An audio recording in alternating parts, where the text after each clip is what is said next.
Lunaria Ediciones, y lo primero, agradeceros, por supuesto, la organización de este acto aquí en VH Tuareg, a Maika, el esfuerzo supremo que ha hecho de todo, de estar, de venir.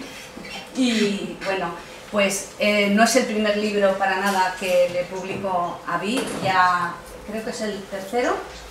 Empezamos con no, calla, voy a mezclarte yo libros ahora. Círculo XY. Con el Círculo XY, que ya llevamos 3 ediciones. Fue el libro más vendido en la Feria del Libro de Castellón el año que lo publicamos, que salió a la luz. Luego, en la colección del Festival Castellonegre, sacamos el siguiente, Amado Amati, y ahora por fin tenemos este maravilloso, que además, a título personal, yo se lo agradecí mucho a Vi, porque a mí la pandemia me había bloqueado completamente, era incapaz de leer una línea, de escribir una línea, y sí, leía lo que me llegaba a la editorial, pero me costaba un esfuerzo supremo. Y con este libro, por fin, yo empecé a leer, a disfrutar de la lectura, y me parece un viaje maravilloso, un viaje en todos los sentidos. El que organizaron desde Viajes Tuareg, el que se hace en Birmania, para mí será Birmania, lo siento, y el viaje interior de los personajes y los lectores. Y bueno, pues ellos van a hablaros más de todo lo que vivieron y cómo ha desembocado en el libro. Muchas gracias.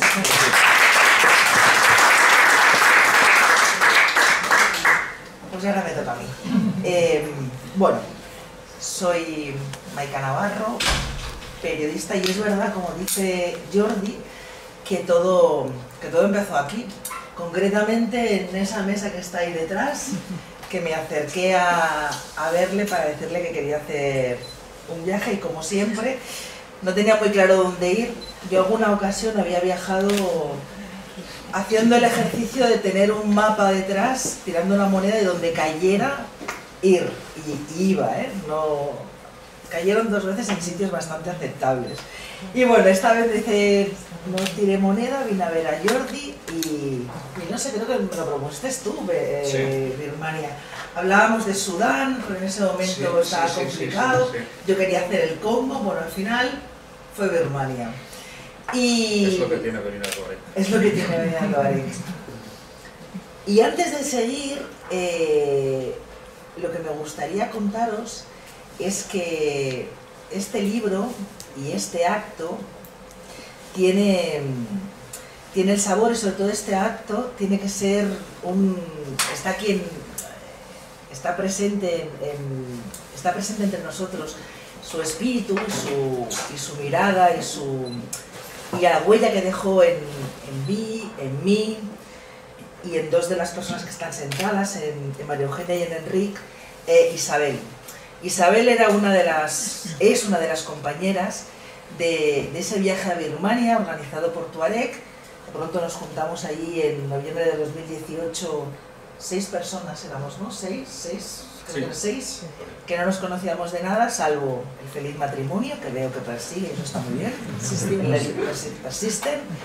Y allí pues montamos un grupo muy dispar y muy divertido, muy compenetrado, que además mantuvo y ha mantenido y mantiene, yo creo que ya mantendrá para siempre, la comunicación a partir de un grupo de WhatsApp. Grupos de WhatsApp de los que yo suelo oír al minuto 0, soy la primera que desaparezco. Pero este grupo se ha mantenido y se mantuvo durante la pandemia, y en ese grupo, desde la vuelta de este viaje en el 2018, bueno, pues fuimos sabiendo del devenir de cada uno de nosotros. Isabel, de pronto, pues el cáncer se coló en su pequeño cuerpo y en su gran cabeza, y tras una... Bueno, pues a mí es que no me gusta hablar de batallas contra el cáncer, porque las batallas son otra cosa. Pues bueno, hizo todo lo que estuvo en sus manos, exprimió la vida con una energía hasta el último momento, y hace poquito nos dejó físicamente, pero está aquí, y hoy estaría aquí. Leyó el libro, llegó a leer el libro, no lo pudo llegar a leer, ¿no? Pero supo de eso. No, porque esperábamos que estuviera aquí, sí, que de hecho está. Pero supo del libro, y está en los pasajes de este libro, porque al final este libro es el viaje personal de Bill a esa Birmania que nos contaba, y sobre todo le contó el gran protagonista, Sasa, que era nuestro guía. Nos contaba cómo, bueno, pues esa dictadura militar y esas condiciones especiales de ese espectacular país asiático habían provocado, habían favorecido para el escritor, pero evidentemente no para el que vive, que muchas de las cosas que veíamos ahora, que veíamos en ese viaje, pues prácticamente se podían imaginar que permanecían idénticas en ese viaje en el pasado. Y eso facilitó el trabajo, su trabajo. Entonces, en muchos pasajes y muchas escenas del libro, él aprovecha secuencias de ese viaje. ¿Cuántos días estuvimos en Birmania? ¿20? No, 15 días. Sí, 15. Pues se me hicieron mucho más largos. Son 15, de verdad. Bueno. Al final me pidió, bueno, esto y yo no nos conocíamos de nada, pero nos convertimos en una especie como de binomio inseparable, que no nos separábamos para nada. Sí, hicimos ahí como el viaje pegados, y enseguida él, pues que me había, pues yo soy periodista, iba leyendo, creo que no sé qué libro leía en ese momento, pues se lo pasé, entonces él me dejó el suyo, el Amado Amatis, que lo habías traído, y me lo leí, y él entonces barruntaba la idea de que su tercer libro el escenario fuera Cuba. ¿Te acuerdas? Él pensaba en Cuba, pero de pronto se vio atrapado por Birmania, atrapado por los paisajes y sobre todo atrapado por su gente y por las historias que nos contaban, y sobre todo atrapado por ese guía, por ese tipo de casi 2 metros, guapísimo, con un saber estar, con una manera de recordar cómo había vivido su enfrentamiento al anterior golpe de Estado, lo que había sufrido. Yo creo que en algún momento de ese boom se le encendió la luz, y ya casi en el último tramo, creo que se le disparó tarde, afortunadamente para Sasa, porque hubiera sido insoportable, lo hubiera secuestrado todo el viaje. En el último recta decide, hostia, ¿y si en lugar de Cuba, que siempre está ahí, hago un Birmania, pero 20 años para atrás, que telita era el trabajo? Y sí, de pronto, a orillas del lago Ile, un día en un restaurante después de comer, aprovechando un par de horas de descanso que teníamos ahí como para reposar, en un día muy lluvioso como el de hoy, porque llovía, bueno, bastante más lluvioso allí, esa lluvia asiática que es agradable porque no te cala, sino que te acaricia, y en ese escenario maravilloso, pues casi lo secuestró, se lo llevó a una mesa apartada y empezó a sonsacarle, empezó a pedirle que le contara todos los recuerdos que tuviera. Escribía, tomaba notas, lo grabó con el teléfono, y así, bueno, empezó a partir de ese momento, y aprovechando el confinamiento, ese trabajo más meticuloso que te encanta, de empezar a buscar y a documentar cómo podía ser la Birmania en los escenarios para ser lo más riguroso posible. Y el resultado es ese, es Los perros del bambú, donde es un viaje a la dignidad de ese pueblo que a día de hoy sigue luchando contra, en esta ocasión el enemigo no es tanto un enemigo exterior, como estamos viendo ahora aquí a 2 pasos sobre la Ucrania del este de Europa, sino la dictadura interior de unos cuantos, esa junta militar que sigue oprimiendo a un pueblo luchador que no, en estos momentos no le depara un buen futuro. Estaban repasando cifras. En Rumanía hablamos de 2,5 millones de desplazados en 15 días. En Ucrania, en Birmania, la cifra alcanza ya a 1 millón, casi prácticamente, y 9.500 personas en prisión, además de todas las bajas. Se calcula que, según datos que no deben ser muy oficiales, casi más de 1.600 muertos. Yo creo que este libro es un homenaje a esa gente, es un homenaje a Sasha, que luego nos explicarás si conseguiste por fin, porque creo que gracias a Barek estaban intentando buscarle, y no sé si al final lo encontraste finalmente y diste con él, porque cuando yo me encargas el prólogo, su teléfono no daba señales, eran los momentos de de los primeros momentos del nuevo golpe de Estado y había como preocupación, porque es verdad que todos los que le escribíamos para saber cómo estaba no respondían.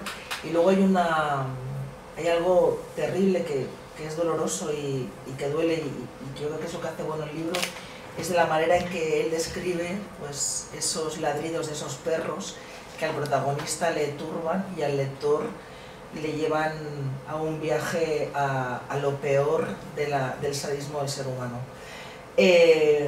No me enrollo más, pero este libro, yo creo que yo ahora hago este acto, se lo dedico a Isabel y a Enrique y a María Eugenia, que están, y a Silvia y a Manolo, que están cada uno en Galicia, una en Galicia y el otro en Santander, pero que forman parte de esa cuadrilla de hermanos que nos conocimos, y yo creo que ya va para siempre. Y ahora, después de este rollo, Tamara, el piano es todo suyo.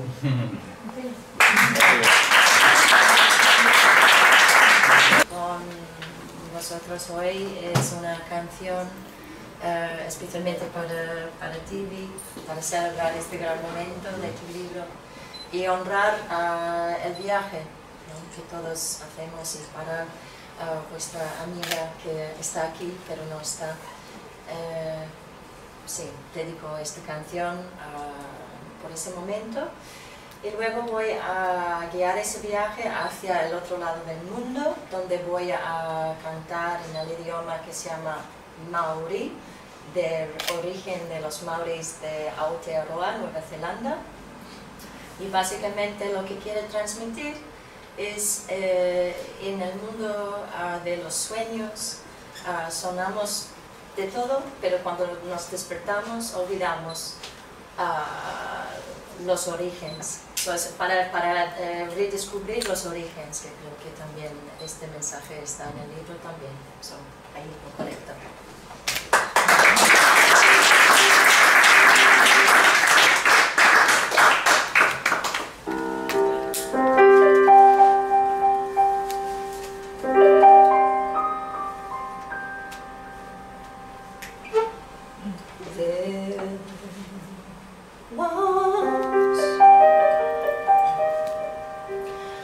Was a boy,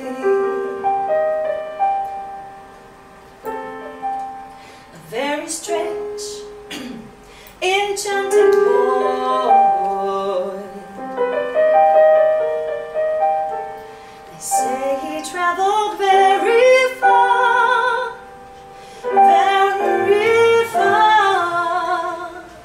over land and sea. A little shy and sad of eye, but very nice was he.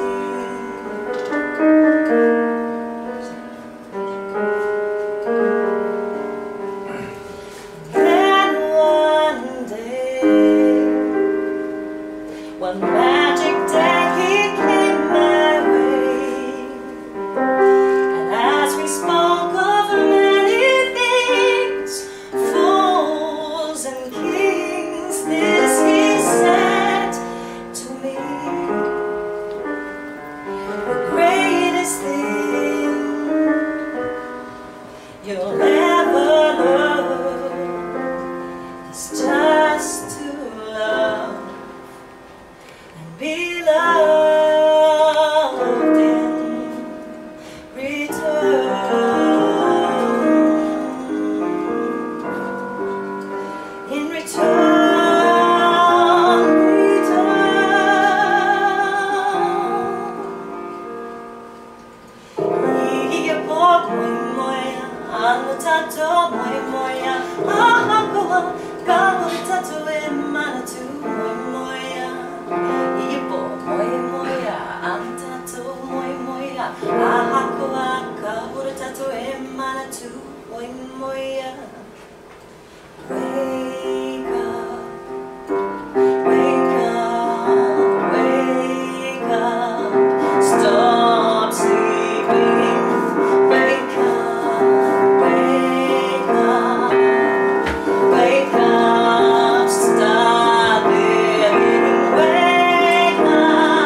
is our home, our resting place. Ia po moi moia akawa kamuro tatu e manatu ana he akate moi moia. Wow.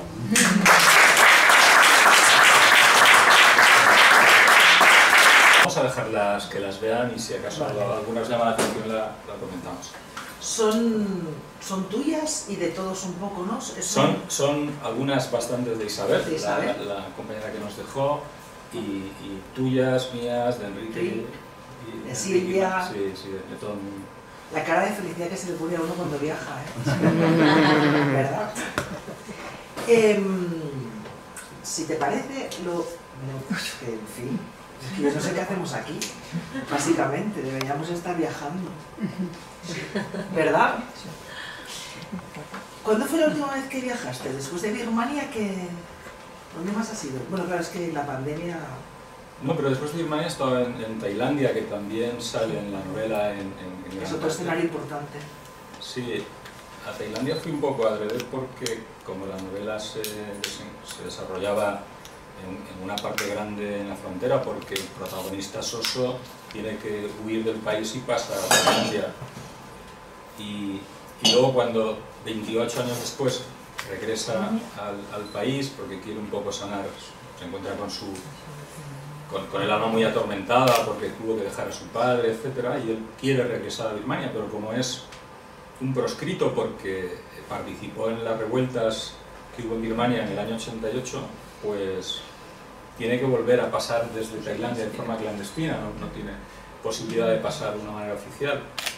Y entonces pues también me documenté de toda esa parte de Tailandia.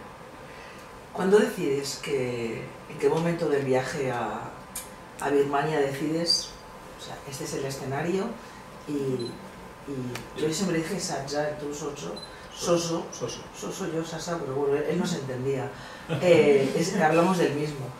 ¿En qué momento decides y por qué? No, este es el escenario y él ha de ser mi protagonista. Es él. Bueno, lo decido, yo no me acuerdo cuando me lo dijo, no sé si fue los primeros días, a mitad, pero él hubo un día que me dijo, el 8 del 8 del 88, que en Birmania es como un mantra que le llaman el Chit Lailon, los 4 ochos, a las 8 horas y 8 minutos, todo el pueblo birmano nos alzamos, nos levantamos contra el gobierno. Estaban cansados de... Un momentito, que está en ayunas. Vamos a solucionarlo y seguimos. ¿Cómo hacemos, señor? ¿Se queda o se va a desayunar? Lo que usted nos diga. ¿Se queda o se va a desayunar? Bueno, os voy contando, ¿Se queda? No, se va. Venga, hasta luego. Sigue, el 8 del 8 del 88. Bueno, normal, que tienes muchas tablas. Sí, a mí cada día se me interrumpe porque se van a desayunar. Bueno, cuando me contó Soso eso, algo que si yo no soy capaz de escribir si no se me dispara y de hecho las novelas, que esta es la cuarta, 3 con un área, pero un libro anterior, los he escrito cada 4 años, porque solamente escribo cuando se me dispara en la barriga un mecanismo ese de que algo te impacta, te emociona o te parece tan maravilloso o tan impactante como para que te despierte las ganas de escribir. ¿No? A mí Mi presencia también debería contribuir. Pues a mí también. Claro que sí. Además, tú me apoyaste mucho en el proceso de la documentación, no solo allí, también después. Pero bueno, entonces él me dice esto, allí la numerología en Birmania es algo muy importante para ellos, todo lo hacen en base con astrólogos, con magos, con brujos y dándole mucha importancia a la numerología. Y cuando él me dice el 8 del 8 del 88, a las 8 horas y 8 minutos, yo estaba en ese momento, yo era universitario, porque él ahora tiene más o menos nuestra edad, un poquito menos tal vez, pero entonces estaba en la universidad, en la Facultad de Químicas, que por cierto aquella revolución y el golpe de estado posterior le obligó a dejar los estudios, porque además cerraron las universidades 3 años después las abrieron fuera de la ciudad para que estuvieran dispersas y los estudiantes no pudieran volver a concentrarse y volver a ocurrir lo mismo. Porque la revolución del Chiclaylón, de los 4 ochos, que a las 8 horas y 8 minutos además de ese día se produce a la vez en Yangon, en la capital, en Mandalay y en otras capitales importantes, y Soso está en esa movida porque él está en la universidad, la provocan inicialmente los universitarios. Pasa que estaban tan cansados de muchas décadas, desde la independencia de 1948, que no habían tenido libertades. Y aunque teóricamente le dejaban a la presidenta, que ahora está encarcelada, a Aung San Suu Kyi, le dejaban como tener algún papel, en realidad la democracia brillaba por su ausencia y en la sombra había una falta de libertades tremenda, muy grande, ¿no? En el libro se narran todas esas faltas de libertades de una manera bastante neutra, sin ser una proclama en favor de nada, pero el lector, a medida que va leyendo, se va dando cuenta de lo que implica, de lo bien que estamos en democracia, ¿no? Lo que implica una dictadura tan feroz y tan larga como la que han provocado ahí los militares, ¿no? Que se llama el Top Modó, que es como llaman allí al ejército que gobierna, ¿no? Y ese fue el momento en que se me disparó eso, decir, ostras, Soso, esto es muy potente, y yo te podría grabar, te podría interrogar, te podría avasallar a base de preguntas y tal. Es tan buena persona y tal que me dijo que sí. Bueno, antes de seguir un poco hablando del libro, voy a hacer 3 minutos de agradecimientos, porque la verdad es que me emociona, primero, que estéis aquí vosotros en un día de lluvia, amigos del viaje a Birmania, amigos de otros viajes, como también hay un amigo del viaje a Tailandia, amigos de la editorial, amigos míos de Barcelona, que pese a circunstancias muy difíciles están. Disculpa que me emociono porque es que han faltado 2 personas en poco tiempo, una es Isabel y otra es el hermano de un amigo, ¿no? Y es apasionante que estéis aquí. Y bueno, son gracias. Estoy muy contento, estoy súper contento con el libro. Hombre, pregúntaselo al de Tuareg, que pensaba, ¿cuánto has tenido tú un lleno como este? Creo que en el 2006 hicimos una reunión. Ahí está. Prosigue. Bueno, por supuesto le quiero dar las gracias a Maika. Ha sido muy complicado para ella, ha venido con la maleta. Anoche la vimos en directo, que estaba en Madrid, con un debate, por cierto, muy calentito y complicado, entiendo, para ti también. Y el esfuerzo... Gracias. Y el esfuerzo es muy grande el que ha hecho Maika. Pero no solo por estar aquí. Yo le pedí que me hiciera el prólogo, bueno, le dije, no puede haber otra persona en el mundo que me haga este prólogo, porque es que lo hemos vivido juntos, ha nacido juntos la novela, nos hemos documentado, me has ayudado a documentarme muchísimo y hemos vivido el germen de esta novela juntos. Bueno, ella aceptó hacerme el prólogo, con lo tallada que está, me lo hizo, y así que, bueno, muchas gracias Maika y el esfuerzo de estar aquí. Gracias, por supuesto, a Unaria, a mi editorial, que ha vuelto a confiar en mí por 3ª vez. Por algo será, no sé, ella sabrá, no sé qué tipo de inconsciencia tiene, pero que... Soy fan, aparte de editora soy tu fan.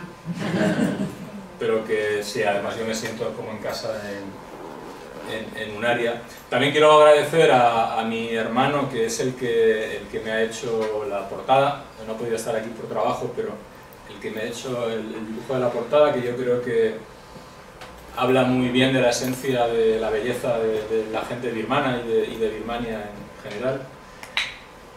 También a los que me ayudaron a traducir del castellano al argentino, que también está por aquí uno de ellos, porque hay un personaje que se llama Román, que además yo en parte me inspiro en una persona que también está aquí, que también se llama Román, que conocí en otro viaje, pero esa persona tenía que hablar en argentino en el libro. Yo primero lo escribí en castellano. Creo que cuando te pasó a ti...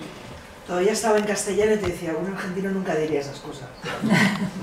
Eso es. Y entonces, otra amiga que también estaba con nosotros, María, que es una de mis lectoras cero de siempre, a la que también se lo agradezco, me dijo: yo conozco argentinos, no te preocupes. Y fíjate que no recurrí a Román, que también es argentino, el que me ha inspirado, que está aquí, no recurrí a él, tal vez porque María me dijo: yo conozco argentinos, no te doy nada.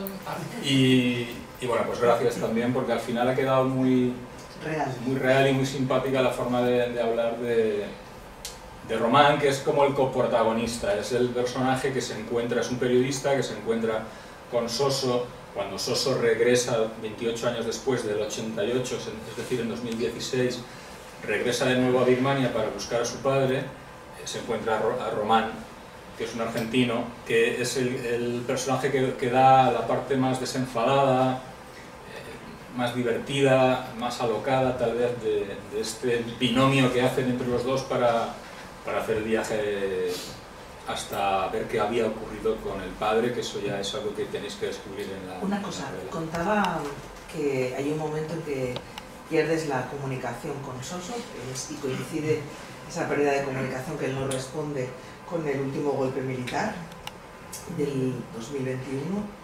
¿Has vuelto a recuperar ¿sabes algo de él? No sé nada. Si está encarcelado, si está vivo, nada. No. Si consiguió huir, salir de Birmania. No sabemos nada, no sabemos ni siquiera si está vivo, porque después de volver, yo sigo en contacto con Soso, pues para algunas dudas, ¿no? Y por ejemplo, antes de cada capítulo hay un proverbio birmano, entonces yo le preguntaba: oye, yo esos proverbios los había encontrado en libros y en internet y tal, pero yo le preguntaba: oye, ¿esto realmente es así? O corrígeme, y él me contestaba y tal, pero llegó un momento en que la fecha esta del estado de WhatsApp se para, coincidiendo más o menos con el golpe militar, y entonces les dije a Jordi, a Xavi, a Silvia de aquí de Tuareg, que si me podía poner en contacto con él de alguna forma, y me dieron su correo electrónico, y yo le escribí a Soso y nada, tampoco nada, o sea, ni por WhatsApp ni por correo electrónico hemos conseguido saber nada de él. Entonces esperamos. Vosotros tampoco sabéis nada, ¿no, Jordi? No, yo contacté con AI, nuestro enlace en el mar, y me pasó su correo, pero realmente no me dijo nada más, porque como la comunicación que hay en este momento, pues tampoco... ¿Se viaja ahora? ¿Hay viajes a Birmania? No, sé, está cerrado. Está cerrado. Por pandemia es un poco prestado.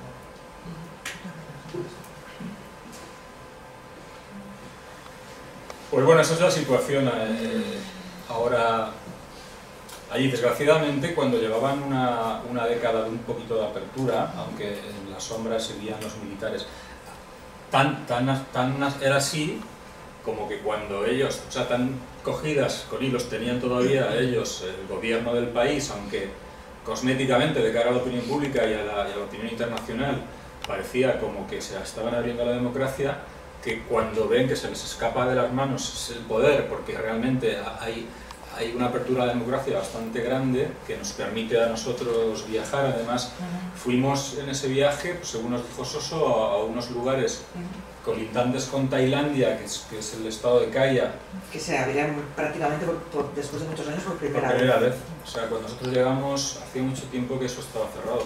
O sea, que se estaba abriendo el país, los militares ven que se les va de las manos y que la democracia parece que llega de verdad, y el 1 de febrero de 2021 dan un golpe de Estado, con lo cual, casualmente, acabábamos de publicar la novela, y decir, bueno, acabamos de publicar la novela, no, yo ya tenía escrita y la publicábamos en octubre.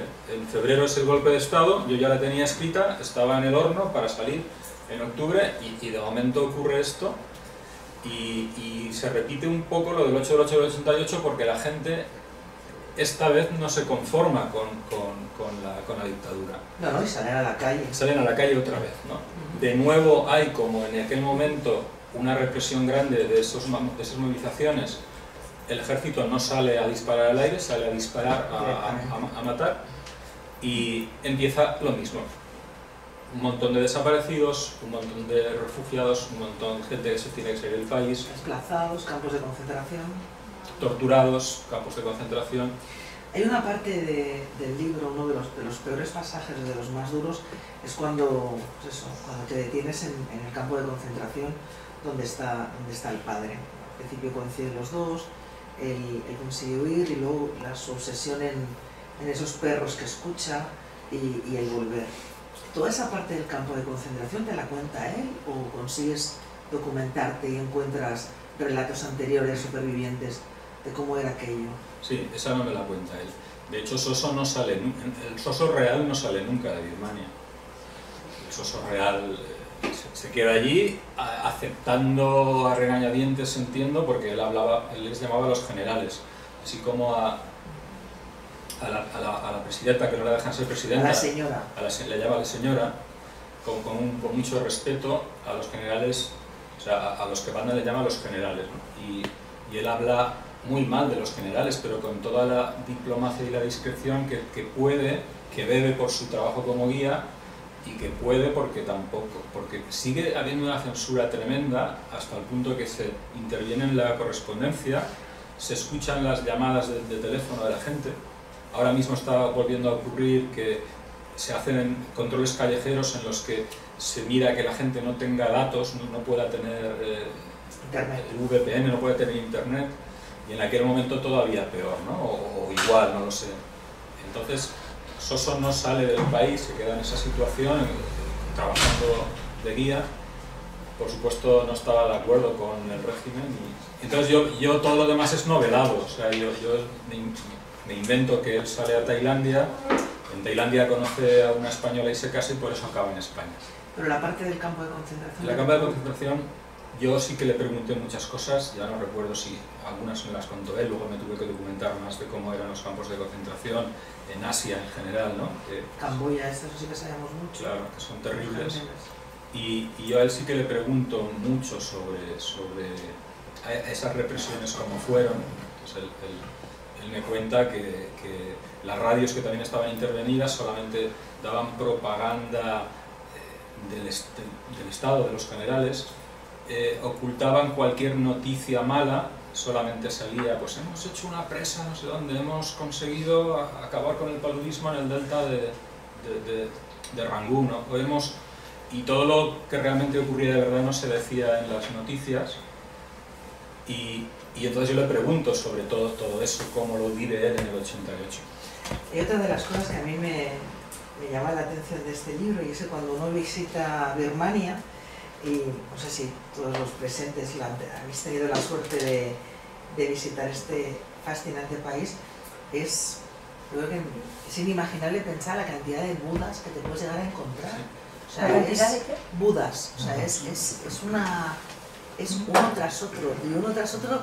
Llegamos a ver un día que había una plantación de budas, o sea, paramos en un sitio que los habían plantado, o sea, era una cosa de absolutamente locos.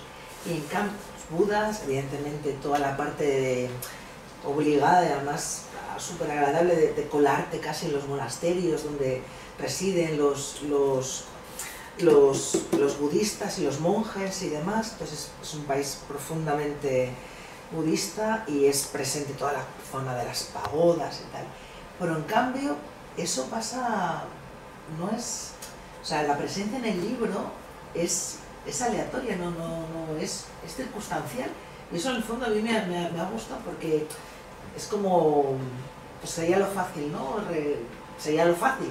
En cambio pasa como un suspiro, no es lo más importante. Eso me gusta.